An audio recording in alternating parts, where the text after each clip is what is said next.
Bueno, vamos a empezar la segunda clase de escritura, lectura y educación a lo largo de la historia. Vamos a entonces a empezar con esta segunda clase. Bien, escritura, lectura y educación, segunda parte. Vamos a ver la Reforma Protestante y la lectura directa del texto sagrado. Vamos a ver qué significa esto de la lectura directa del texto sagrado.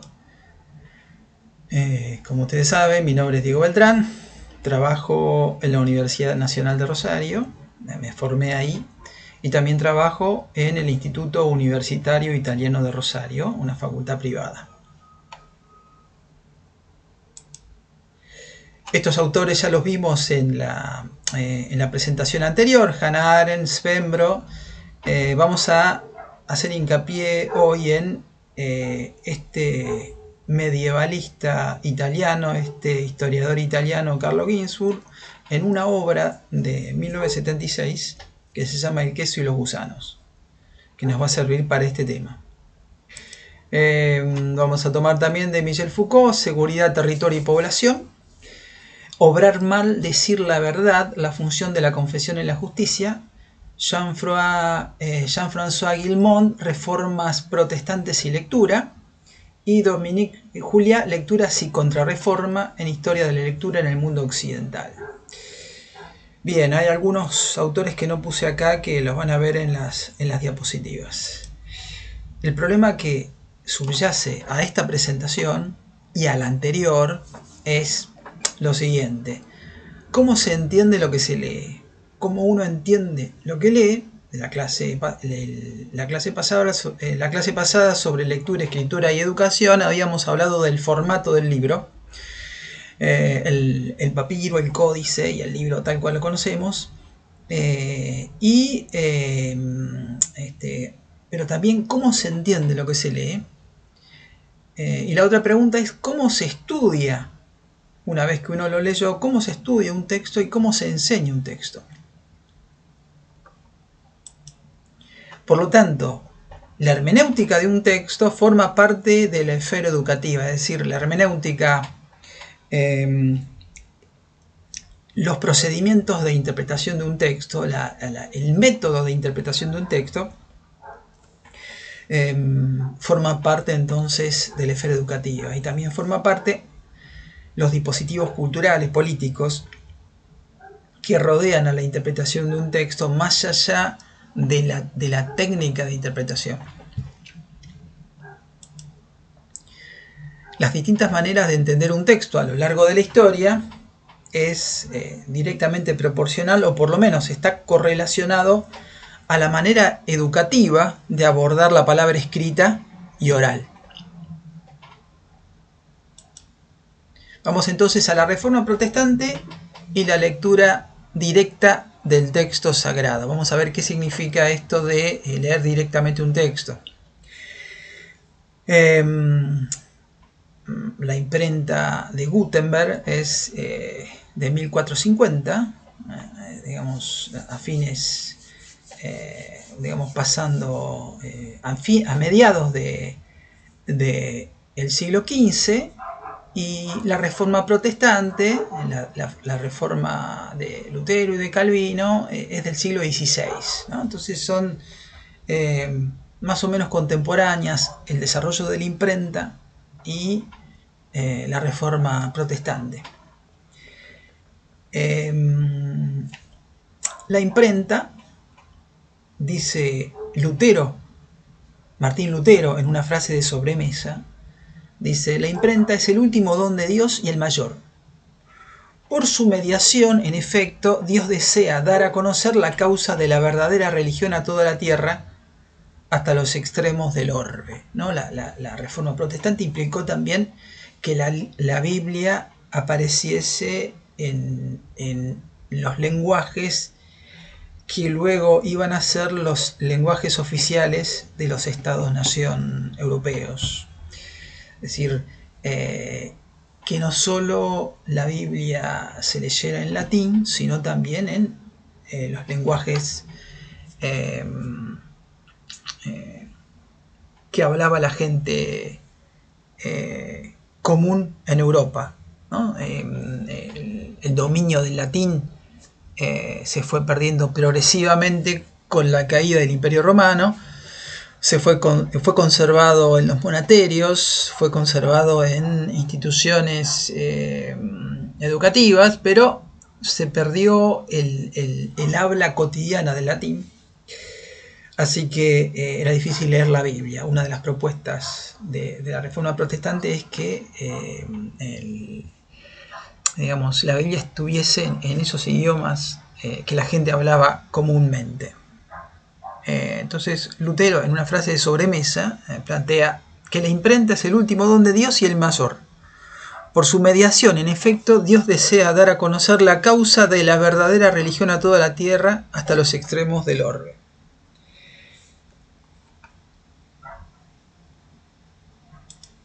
Sin embargo, con la...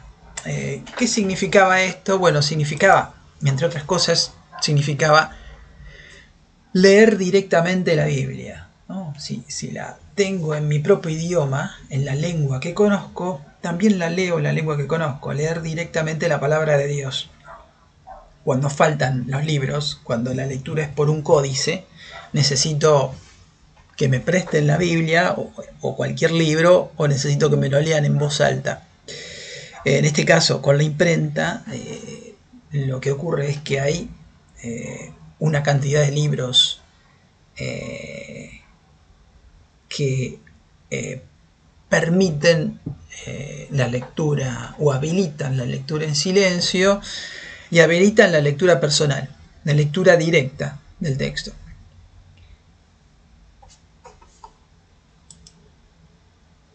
Pero la Reforma Protestante, la de Lutero y la de Calvino, también implica abrir la caja de Pandora, es decir, implica que si hay una lectura directa del texto sagrado y el mismo lector decide interpretar la Biblia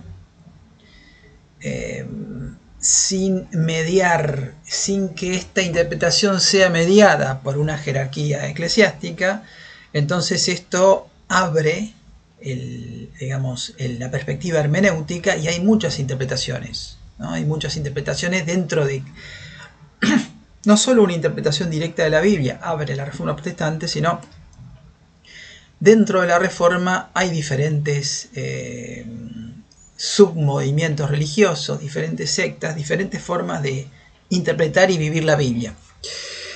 Entonces proliferan contraconductas o movimientos de reforma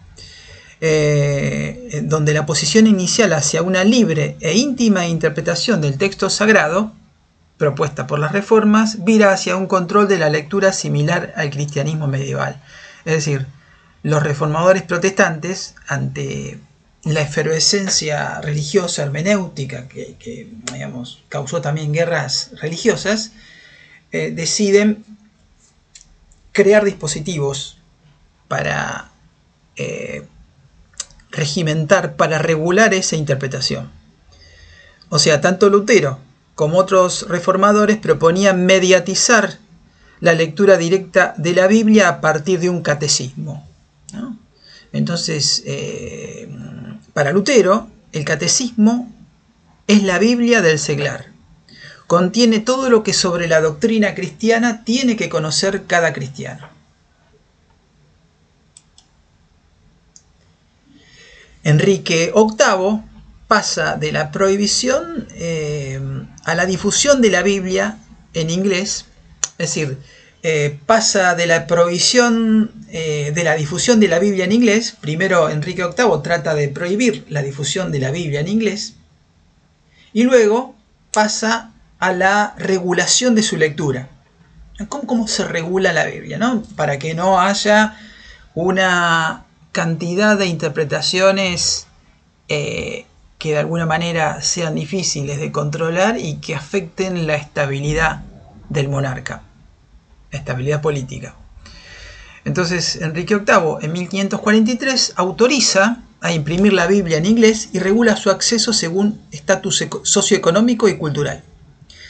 nobles e hidalgos podían leer la Biblia y ordenar su lectura en voz alta para sí mismos y para todos los que viviesen bajo su techo.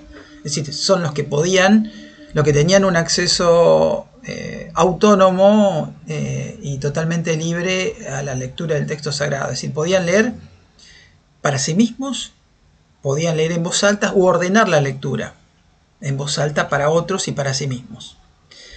Los burgueses y mujeres nobles, los burgueses, la clase en ascenso, y las mujeres nobles, podían leer para sí mismos y para nadie más.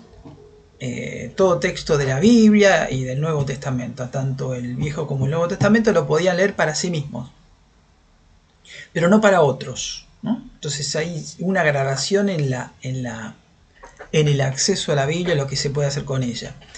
Artesanos, aprendices, mujeres plebeyas y oficiales al servicio de personas de un rango igual o inferior al de los pequeños propietarios, los agricultores o los peones, es decir, los oficiales que servían a personas de este rango, tenían prohibida la lectura, ¿no? Artesanos, aprendices, mujeres plebeyas y oficiales a servicio de personas con un rango igual o inferior al de los pequeños propietarios, agricultores o peones.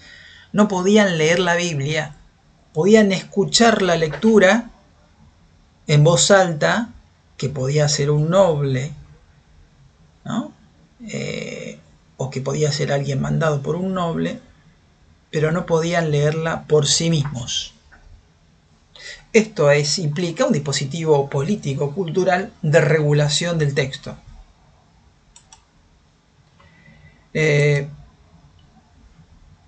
Bien, todo esto en el siglo XVI en Inglaterra. Vamos ahora a un estudio de caso. Vamos ahora a hacer un caso muy particular de ejemplo de lectura silenciosa de un molinero del siglo XVI. De lectura silenciosa o de lectura en voz alta, pero de una lectura que implica un acceso personal, un acceso privado a la lectura de una serie de textos, no solo de la Biblia, de una serie de textos.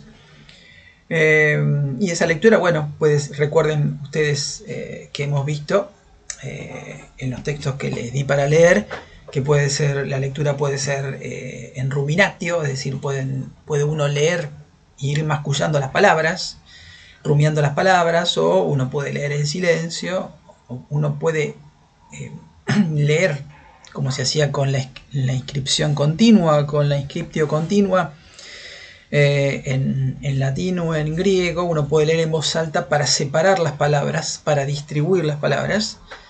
Pero el punto acá es que este es un claro ejemplo de una lectura libre, ¿no? Con todo lo que esto implica. Una lectura libre de una serie de textos. Los datos, digamos, el que leía de esta manera era una persona muy particular, Domenico Scandella Menocchio, el sobrenombre, que nació en 1532 y murió en 1599, muerto en la hoguera por decisión inquisitorial, ¿no?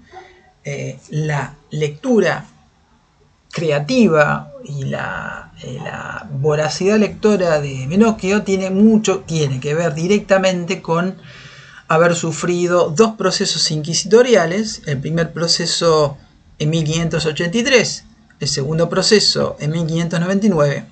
En el segundo lo condenan a morir quemado en la hoguera. Menocchio no es, digamos, un gran científico e intelectual del siglo XVI o el siglo XVII que sufre la persecución de la Inquisición o la muerte en la hoguera. Es un hombre común, pero un hombre común que tenía una actividad intelectual muy particular, porque era un molinero italiano del siglo XVI. Es decir, era alguien que tenía un acceso muy grande a la lectura, una capacidad lectora muy importante, teniendo en cuenta que su condición social y que además, provenía de una cultura oral, ¿no? Una cultura, recuerden que si la imprenta es, de fines del siglo XV, segunda mitad del siglo XV, eso significa que no todos leían antes. Entonces, la cultura oral implica una gran memoria, implica una transmisión de esa cultura, no por un formato escrito, sino por un formato oral. Entonces es una persona muy particular la que hace estas lecturas. Es acusado, primero, de difundir opiniones heréticas, o sea, opiniones que van en contra de la religión. Difundir opiniones heréticas que son producto de confabulaciones de Menocchio con otros individuos heréticos. Es decir, la acusación es, se lo conceptualiza en la Inquisición como integrante de un grupo herético. La Inquisición, el inquisidor tiene un cuestionario. Cuando alguien es acusado por la Inquisición, se somete a una serie de preguntas. Ese cuestionario tiene una serie de categorías. El inquisidor tiene que hacer entrar a la persona que tiene en esas categorías. Si lo logra, entonces luego va a la hoguera. Bien, Menocchio tuvo entonces 2 procesos inquisitoriales. La acusación es de herejía, de promover la herejía a través de sus lecturas. ¿Cuál es la hipótesis de investigación de Carlo Ginzburg en este libro El queso y los gusanos, que es de 1976? Carlo Ginzburg, este medievalista italiano que todavía vive,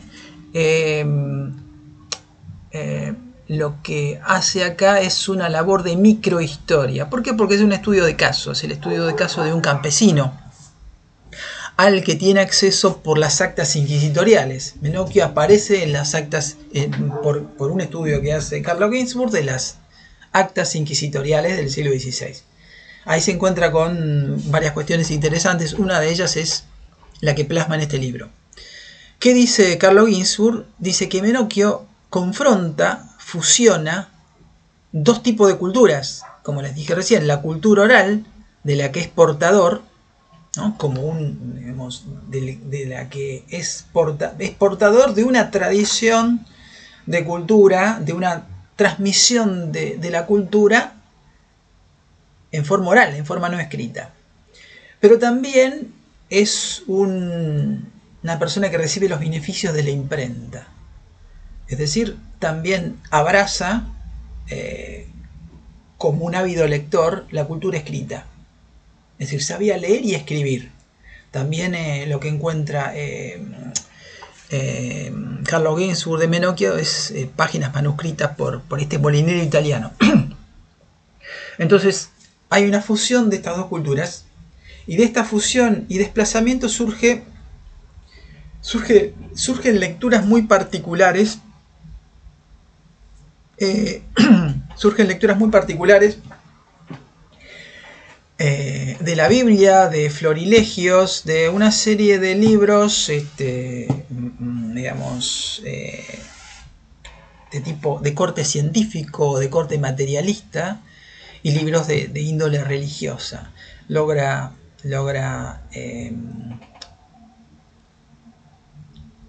crear interpretaciones muy idiosincráticas, es decir, interpretaciones propias de Menocchio, que de alguna manera lo hermanan en parte a lo que intelectuales de la época pensaban, pero Menocchio lo decía de una forma muy particular. Otra hipótesis de Carlo Ginzburg es que la Reforma y la imprenta posibilitaron la emergencia de una cultura oral y milenaria. Es decir, la Reforma y la imprenta captan, por ejemplo, en el caso de Menocchio, esa cultura oral y milenaria. De alguna manera se atreve a tomar la palabra como los reformadores. Menocchio entonces se atreve a tomar la palabra como los reformadores, y por medio de la imprenta encuentra las palabras que le permiten expresar sus ideas, que pertenecen a un estrato cultural profundo, tan insólito que resulta casi incomprensible. Es decir, esta cultura oral milenaria tiene una forma de pensamiento que solo es posible captarla con estudios de este tipo y fragmentariamente, porque lo que se encuentra de Menocchio es lo que se filtra en los cuestionarios del inquisidor. Mientras el inquisidor, digamos, quiere categorizarlo definitivamente como un hereje, como de alguna manera un integrante de un movimiento herético, Menocchio es un sujeto inasible, es decir, no puede ser atrapado en ese esquema, ¿no? Entonces lo que se filtra de esos interrogatorios le permiten a Ginsburg reconstruir por abducción este caso. Menocchio entonces, como les decía, es un molinero del siglo XVI que practica una lectura, que seguramente es silenciosa, que le permite comparar textos, fusionarlos y realizar una interpretación creativa sobre los mismos. A su vez es una actividad realizada por fuera de los dispositivos de control de los que hablábamos recién. Es decir, cómo se puede controlar la lectura directa del texto sagrado. Bueno, una posibilidad es hacerlo por medio de una regulación del acceso al libro en papel, ¿no? Al libro impreso.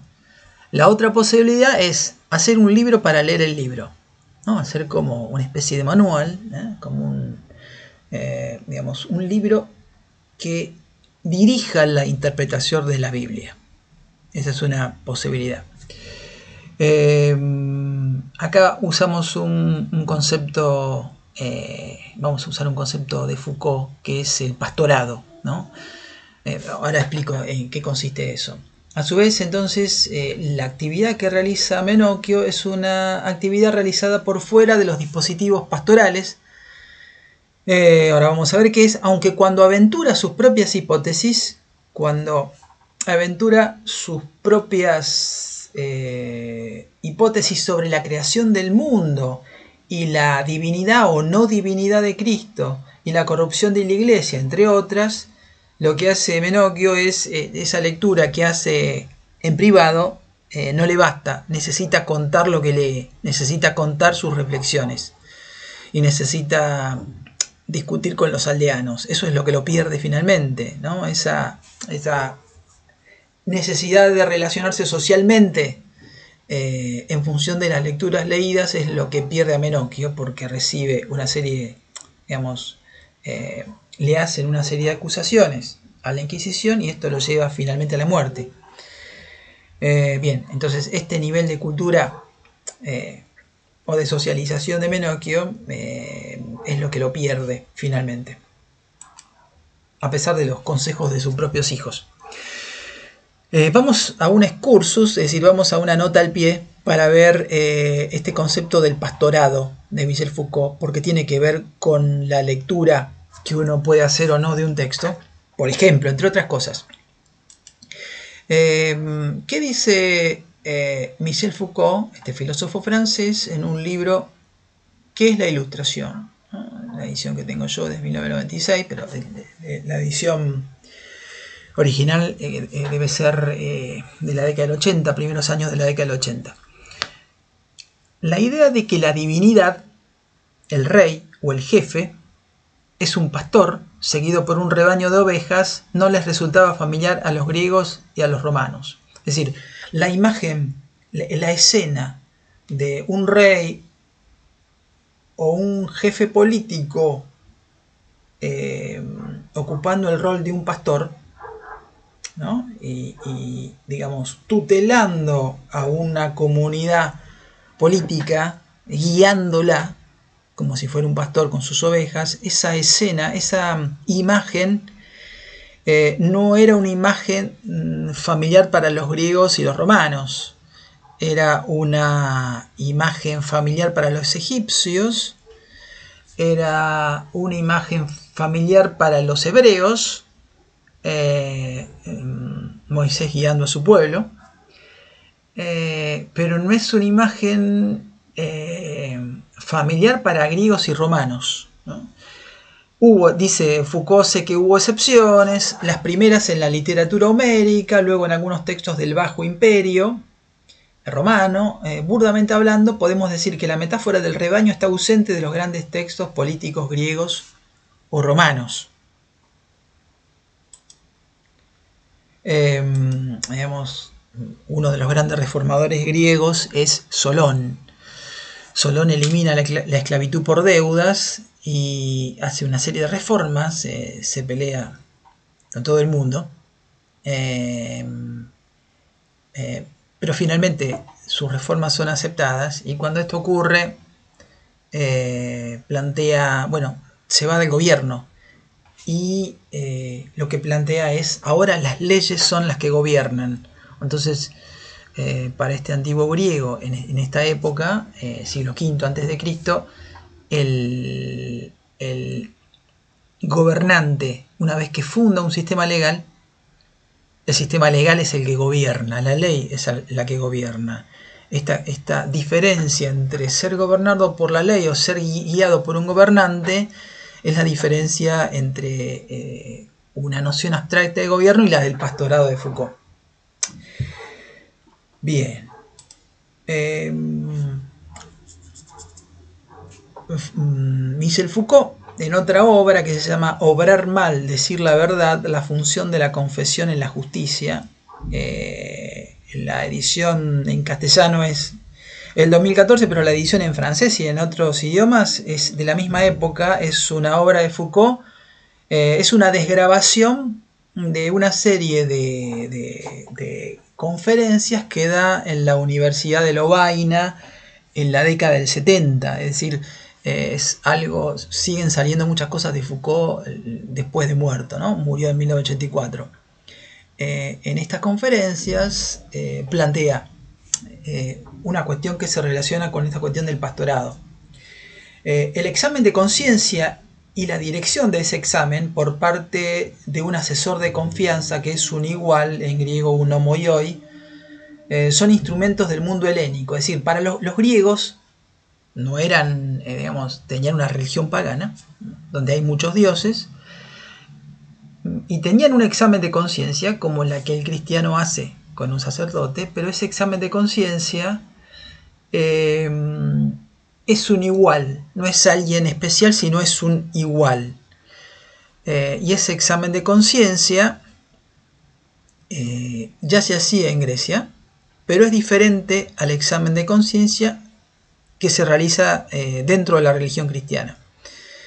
El cristianismo va a alterar ese examen de conciencia griego y va a significar va a proponer un examen de conciencia distinto, que, digamos, se va a localizar en los monasterios.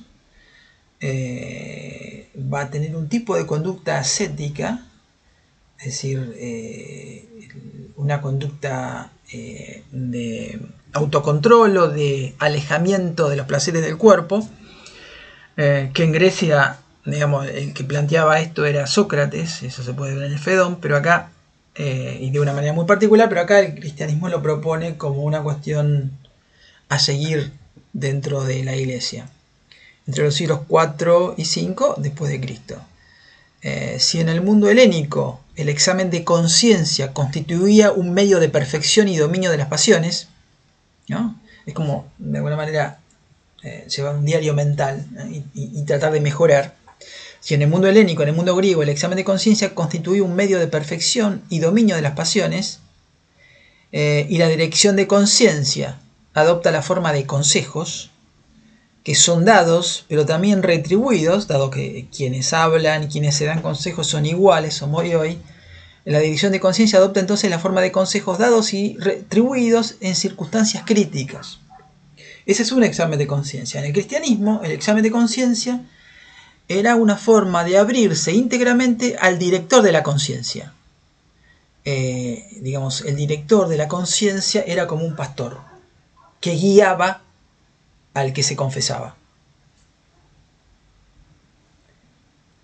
Foucault va a hacer un análisis en este libro de la confesión que llega hasta la psiquiatría del siglo XIX, incluso menciona el psicoanálisis, es decir, hace una historia muy larga, pero nos vamos a detener en estas cuestiones específicamente.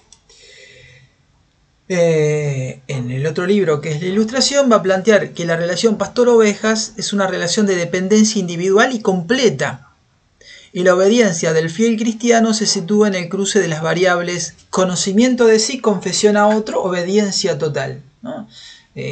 La confesión hace que me conozca a mí mismo y que me abra hacia otra persona, que es la que me guía de una manera suave, como un pastor guía a una oveja, ¿no? Esta es la imagen.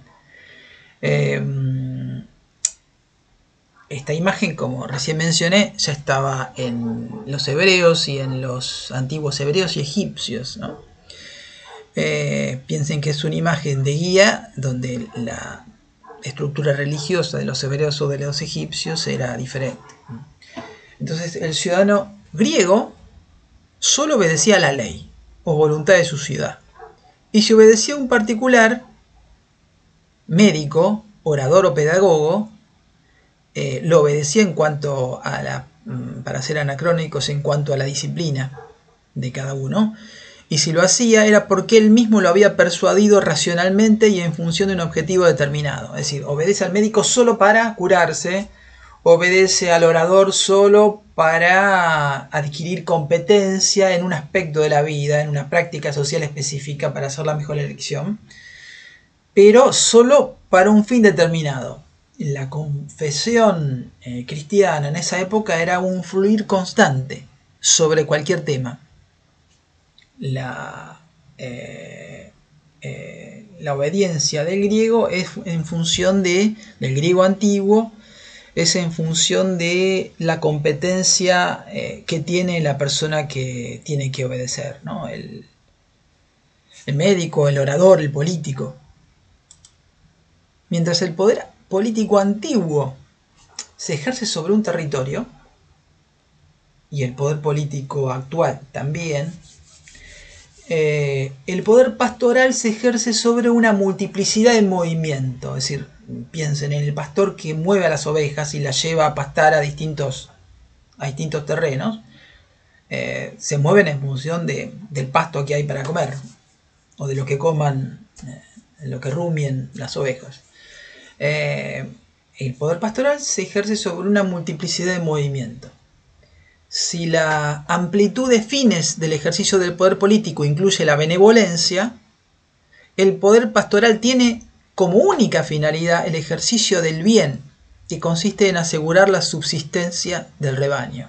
Si los fines políticos, la ley incluye la benevolencia, pero son más cosas. En este caso es estrictamente el ejercicio del bien. Esto lo menciona Foucault en una de sus clases de seguridad, territorio y población. El instrumento que permitía la buena salud espiritual de cada miembro del rebaño cristiano era el decir veraz sobre sí mismo en el marco de la confesión. Es decir, la verbalización constante de todos los pensamientos a un director de conciencia. Era lo que Foucault llama la hermenéutica de sí. Entonces, como el miembro del rebaño cristiano se mantenía en una buena salud mental, por decirlo en términos anacrónicos, era decir la verdad sobre sí mismo en el marco de la confesión. Pero esto era una cuestión complicada porque no era una verbalización de todos los pensamientos a un director de conciencia. Era un trabajo que llevaba tiempo y esfuerzo. Entonces, esa hermenéutica de sí mismo, tal como la denomina Foucault, se constituyó en una forma de normalizar conductas desde un ángulo distinto a otros dispositivos de normalización o de control, como otros dispositivos que desarrolla en Estado, territorio y población, seguridad, territorio y población, como el de la variolización, por ejemplo. Pero no vamos a entrar en eso.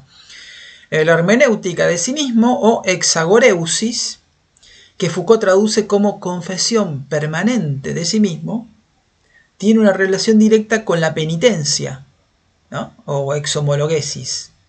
En ambos casos hay una actividad constante de verbalización de absolutamente todos los pensamientos en el primer caso y de una manifestación de consternación, arrepentimiento y autoflagelación en el segundo.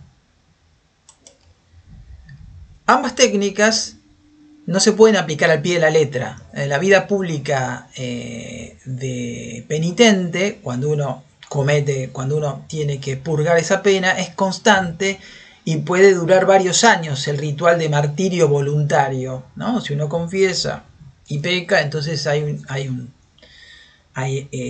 una pena que cumplir. Pero inicialmente, en el siglo IV y V después de Cristo, esto era bastante oneroso, ¿no? El problema entonces es que debe ser aplicado con la misma intensidad independientemente de la falta o faltas cometidas. Es decir, digamos, independientemente de lo que uno haga, la penitencia era muy, muy dura. Y esa penitencia implica la interrupción de la vida cotidiana del penitente por un lapso de varios años, si tiene suerte, o para siempre. Entonces, además, es imposible la exhaustividad confesional exigida por la exagoreusis. Es decir, es muy difícil estar contando todo lo que ocurre, porque eso sería mucho tiempo de confesión. Entonces, la solución será la de codificar las conductas y las sanciones adscriptas a ellas. Es decir, hace falta cuantificar, mensurar las faltas y ajustarlas a una sanción con una intensidad y tipología acorde a las mismas. Dentro del monasterio se va a desarrollar este proceso, esta codificación, cuantificación, que mantendrá, según Foucault, una impronta religiosa que en la comunidad extramonástica será contaminada por el derecho germánico y las prácticas administrativas. Es decir, una vez que cae el Imperio Romano, este proceso se da sobre todo en los monasterios, pero en lo que en la actualidad llamaríamos sociedad civil, en el resto de la sociedad es, invadida por el derecho de los invasores, de los germanos, de los pueblos bárbaros, y por las prácticas administrativas de los organismos políticos, de lo que restaba del Imperio Romano, de los dispositivos feudales. Si con la Reforma Protestante la Sagrada Escritura se transforma en una única regla de fe, sola Escritura, el Concilio de Trento establece como oposición, el Concilio de Trento establece una diversidad de fuentes de verdad. ¿Por qué? Porque se va a decir, no solo es la lectura directa de la Biblia, sino también es importante la tradición religiosa como depósito de la fe, es importante la palabra oral, la palabra del profeta, del líder religioso, como vehículo de transmisión de esa tradición, que contiene las enseñanzas dadas por Jesucristo a los apóstoles. Esto lo dice Dominique Juliá, Lecturas y Contrarreforma. ¿No? Entonces hay un movimiento de control, hay un movimiento que gira en torno a cómo leer, cómo interpretar lo que se lee, cómo procesar la lectura. Es decir, cuando yo estoy leyendo, ¿qué tengo en mente? Digamos, ¿con qué lo relaciono? Menocchio lo relacionaba con otros textos, con otras tradiciones, la suya, la tradición más moderna de la imprenta.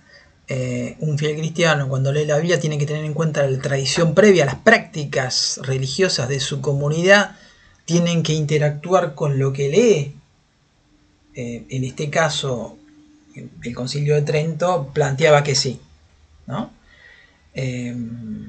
La Reforma planteaba que el fiel cristiano debería estar solo frente a la Sagrada Escritura, hasta que Enrique VIII y otros gobernantes se empezaron a asustarse por la caja de Pandora hermenéutica que se abría en esa época. La Contrarreforma expresa fuertes reservas hacia una lectura solitaria de lo impreso, que se evidencia en las restricciones para la lectura directa de la Biblia, dado que recién en 1757 un edicto de Benedicto XIV autorizaba la lectura de la Biblia en lengua vernácula, ¿no? Desde la Contrarreforma, un poco tarde.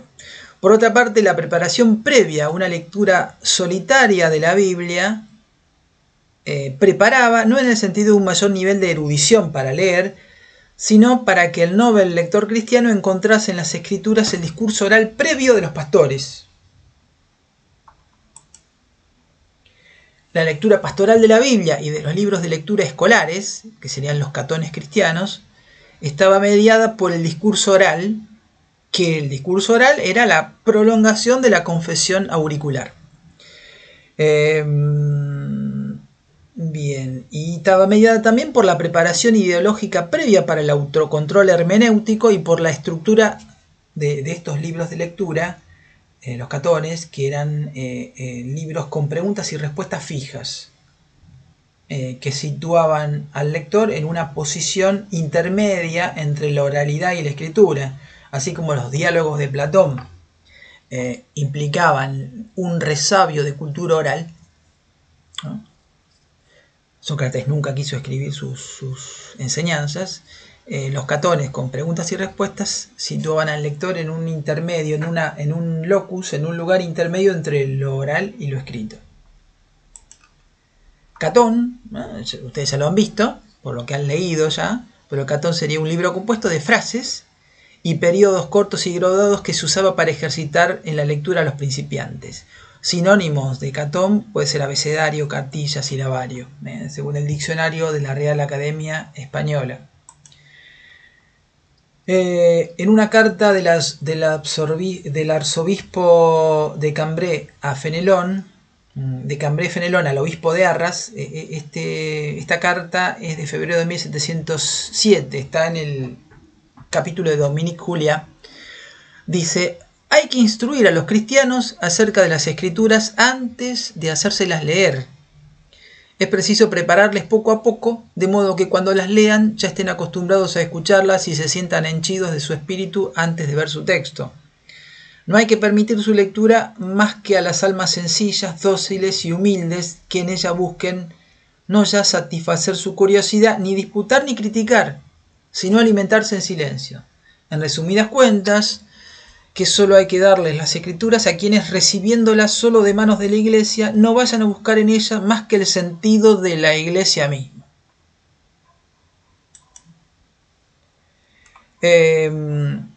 Bien, ¿qué ocurre aquí?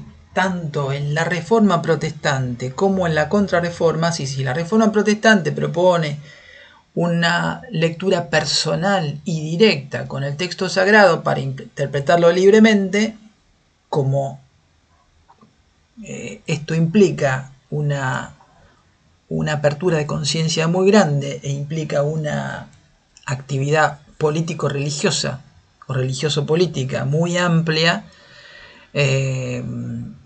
tanto la Contrarreforma como la Reforma crean dispositivos pastorales para controlar esa lectura directa. No hay que controlarlo porque o no todos tienen acceso al libro sagrado como Enrique VIII, o no todos pueden leerlo de la misma manera, para sí o para otros, como planteaba Enrique VIII, o hay catones, ¿no? Hay libros que enseñan cómo leer el libro sagrado. Esto es tutelar. Menocchio era una persona que estaba por fuera de estos, había de alguna manera escapado a estos dispositivos pastorales, ¿no? En un caso, una anomalía en términos cunianos, ¿no? Menocchio intersecta lecturas con contenidos bíblicos y de la antigüedad clásica para dar una versión muy personal. Es decir, leía autores latinos, paganos, ¿no? y lecturas con contenidos bíblicos, y ahí armaba su propia interpretación, ¿no? En una declaración ante el inquisidor dice: yo he dicho, por lo que pienso y creo, todo era un caos. En el inicio, ¿no? En el inicio del mundo. Es decir, tierra, aire, agua y fuego juntos. ¿No? Plantea, en el principio era el caos, ¿no? La manera de un griego antiguo. Ante un interrogatorio posterior, Menocchio indica que su perspectiva sobre el caos primordial está basada en el florilegio de la Biblia, que fue comprada por 2 centavos en Venecia.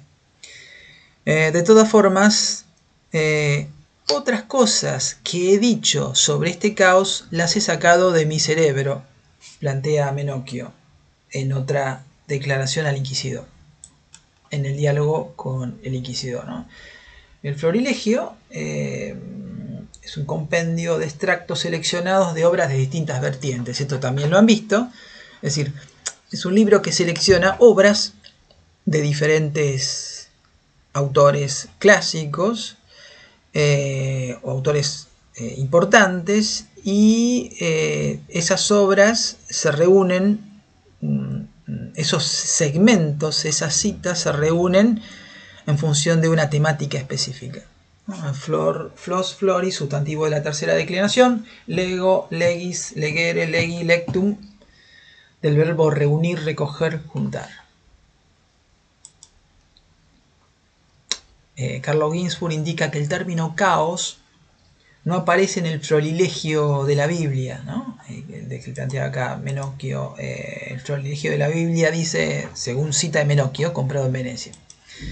Lo que hace Ginzburg es reconstruir la biblioteca de Menocchio, en la que tenía en su casa, y los libros que prestaba o que recibía en préstamo, ¿no? Carlo Ginzburg indica que el término caos no aparece en ese florilegio, aunque se excluya de él la creación ex nihilo, es decir, desde la nada. Como hemos dicho, Dios, acá es la cita del Florilegio capítulo 4, cómo Dios creó al hombre de los 4 elementos, ¿no? Como hemos dicho, Dios casi al principio hizo una gran materia, de la cual no tenía forma ni contorno, e hizo tanta que podía coger y hacer de ella cuanto quisiera, y dividióla y partióla hasta extraer el hombre formado por 4 elementos. ¿No? Este capítulo 4, como Dios creó al hombre de los 4 elementos, estoy citando ese capítulo. Ginzburg plantea que este término docto, caos, ¿no? Este término docto es del Supplementi delle Croniche de Jacobo Filippo Foresti, es un autor de fines del siglo XV. Es decir, es un autor que aparentemente Menocchio está leyendo indirectamente. Foresti articula la Biblia con una obra de un autor latino que se llama Ovidio. La obra es Las Metamorfosis. Ovidio 43 nacimiento, 43 a.C., muerte 17 después de Cristo. Aquí sí aparece el término caos, plantea Ginzburg. En el principio Dios hizo el cielo y la tierra, pero no conformados de una vez, sino que estableció casi simientes del cielo y de la tierra, estando aún en confusión la materia del cielo y de la tierra. En el momento en que Dios se decide a crear el mundo, existe una espaciosa forma que careció de figura cierta, que Ovidio llama caos. Es decir, lo que se está discutiendo acá, y una de las cuestiones por las que se lo acusa a Menocchio de herejía, es que, digamos, una perspectiva grecorromana de origen del mundo es que el mundo siempre existió y no fue creado, siempre estuvo, ¿no? Esa es una posibilidad, por ejemplo, la de Aristóteles. Casual, digamos, es muy particular porque esa perspectiva después se retoma en una teoría del siglo XX que se llama teoría del estado estacionario, que también plantea que el mundo siempre existió, así dicho en forma grosera, y que competía con la teoría del Big Bang. Finalmente triunfó la teoría del Big Bang. La discusión acá es si digamos, el mundo estuvo desde siempre o fue creado, Y si fue creado de la nada, a la manera monoteísta, o fue creado desde una materia previa. Si fue creado desde una materia previa, como parece sugerir Menocchio, bueno, entonces eso implica herejía. El punto es que Menocchio, digamos, ¿qué es lo que se discute acá? ¿Por qué Menocchio dice cosas parecidas a intelectuales o científicos del siglo XVI?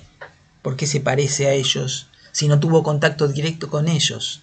Si no tuvo directo contacto con ellos, pero dice cosas, digamos, postmedievales, eso significa que la cultura circulaba de alguna manera que Ginsburg no alcanza a determinar, pero circulaba entre las clases sociales. Lo que es un hecho muy particular, porque digamos, recién surgía la imprenta y no hay ningún dispositivo como los actuales. De esta manera, para Foresti, Dios prefigura, establece cual programa de ordenador el desarrollo posterior del cielo y de la tierra. Por medio de una lectura comparada y su propio reservorio de cultura oral, Menocchio refuerza aún más el papel del caos. Yo he dicho, dice Menocchio en una declaración al inquisidor, que, por lo que yo pienso y creo, todo era un caos en el origen y que aquel volumen poco a poco formó una masa, como se hace el queso con la leche, de ahí la analogía del libro El queso y los gusanos. Y en él se formaron gusanos, y estos fueron los ángeles, y la Santísima Majestad quiso que aquello fuese Dios y los ángeles, y entre aquel número de ángeles también estaba Dios, creado también él de aquella masa, y al mismo tiempo.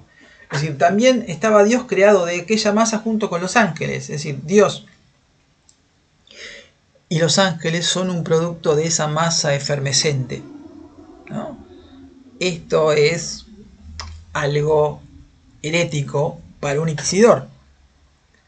Esto es lo que lo lleva, entre otras cosas, a la hoguera. Esto es, digamos, una interpretación intertextual. Es decir, Menocchio juega acá con autores latinos paganos, juega con una concepción del materialismo griego, ¿no?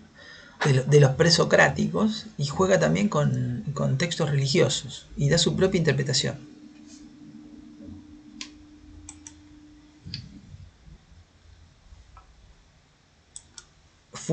Michel Foucault, en un libro que se llama El orden del discurso, que es un libro con el que creo que empieza su carrera en el Collège de France, me parece, su discurso de bienvenida, bueno, dice que si uno es entendido es porque está en el orden del discurso, pero uno puede quedar, dice, en una exterioridad salvaje, es decir, diciendo algo que nadie entiende o diciendo algo muy novedoso, es el caso de Menocchio.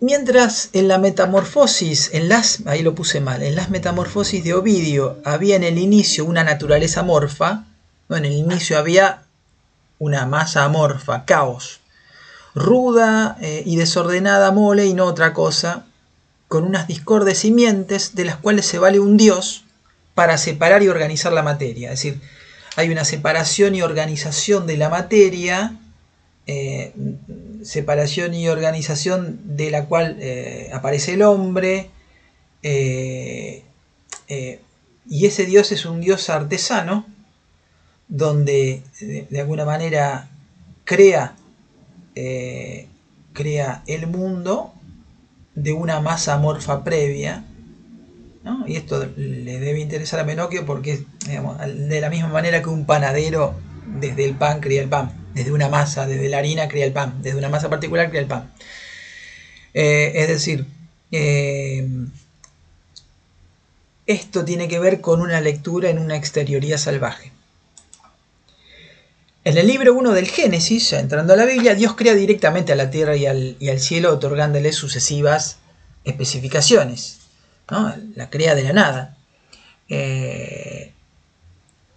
En un autor latino que se llama Lucrecio, del siglo I a.C., de Rerum Natura, sobre la naturaleza de las cosas, de Rerum Natura, sobre la naturaleza de las cosas.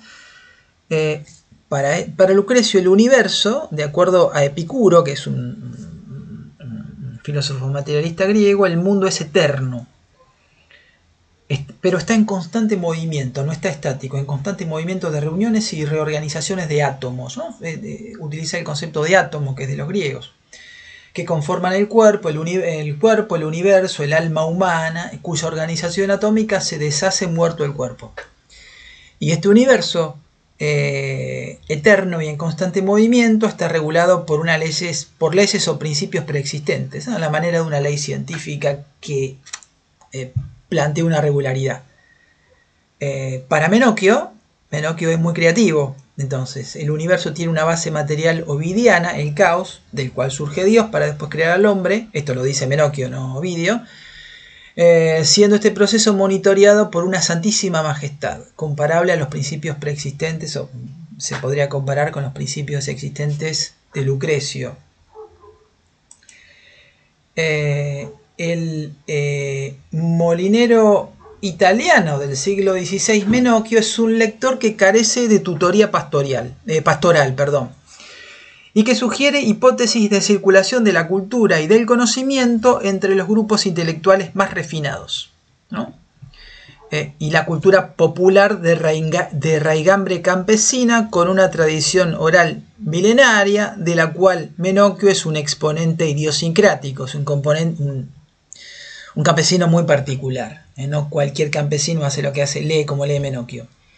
Los elementos en común entre esa cultura representada por Menocchio y los grupos intelectuales más refinados, lo estoy citando a Carlo Ginzburg, esos elementos en común son el radicalismo religioso, ¿no? Una interpretación extrema y muy particular por fuera del canon religioso. Esto es lo que hace Menocchio. También lo hizo Lutero y también lo hizo Calvino, pero Menocchio lo hace de una manera muy particular.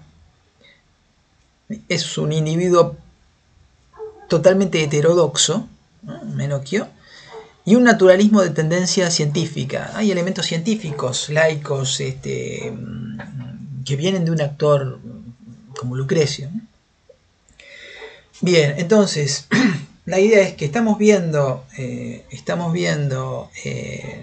vamos avanzando por los periodos de la historia de la educación, y este es un insumo optativo, pero que es importante para entender, o para, digamos, entender de una manera contextual a los textos que tienen que leer. Bueno, esto ha sido entonces todo por hoy. Hasta luego.